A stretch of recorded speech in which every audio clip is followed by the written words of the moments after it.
talking about diet, and you mentioned a lot about simple carbohydrates like sugars and flour and things like that. Right. Now that sounds like it's different from when I was coming up in medical school. We talked a lot about fats being the enemy, and now you're talking about carbohydrates being the enemy. Yeah. Are you still concerned about fat consumption? Are there good fats and bad fats? Yeah. Excellent question. It is true.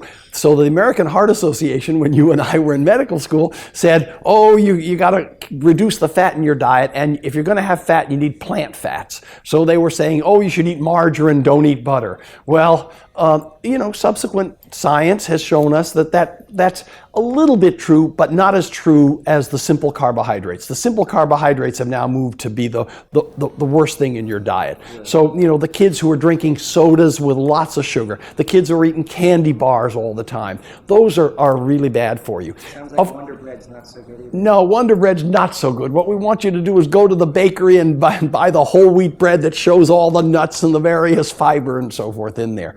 The problem is, of course, fats are still a problem, and it's particularly animal saturated fat from red meat. So that's why we say, if you're going to eat, and of course people will eat for protein sources, flesh, unless you're a vegetarian, it's better to eat the white meat of chicken, and particularly seafood, and particularly fish, and particularly ocean fish turn out to have a fat that actually can help decrease the cholesterol levels in the blood. So you combine a diet that has lots of seafood and some vegetarian meals and lots of fruits and nuts and vegetables and whole wheat grains and nuts and so forth, and not so many candy bars and simple sugars and sodas and all of those things. Those are really not good for you at all. I call them empty calories. You get calories, but they're not doing you any good. They're just pushing you in the direction of becoming fat. Very interesting. So the interesting discussion about diet and how it impacts and potentially promotes or can prevent heart disease. Yeah.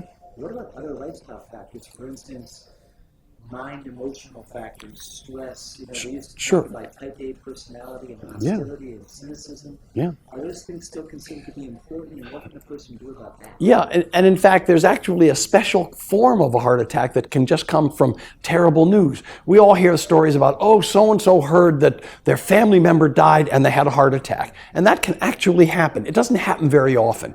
Usually the heart attack is caused by the hardening of the arteries and all the things we've already talked about. But occasionally people, even with normal blood vessels in their heart, will have a heart attack just from terrible stress. You release adrenaline, into your system, and it causes damage to the little tiny blood vessels in the heart. So stress is a factor. It used to be taught, again, when we were in medical school, the hard-driving executive, the so-called type A, who's always working, is a high risk for a heart attack. Turns out that's not quite true.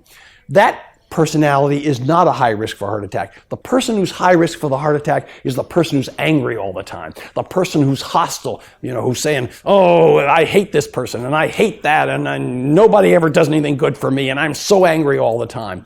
That's the kind of person that's at high risk. We think that's a characteristic that results in a lot of release of adrenaline into the system, and high levels of adrenaline can damage the blood vessel wall. So that's the personality that does that. We actually recommend, as part of our cardiac rehabilitation programs, that's the helping patients with a program after they've had a heart attack. Often we work with them on stress reduction methods, and it'll vary from person to person. Some people, regular exercise is a stress reduction. Some people meditate. Other people do the Asian exercises like Tai Chi.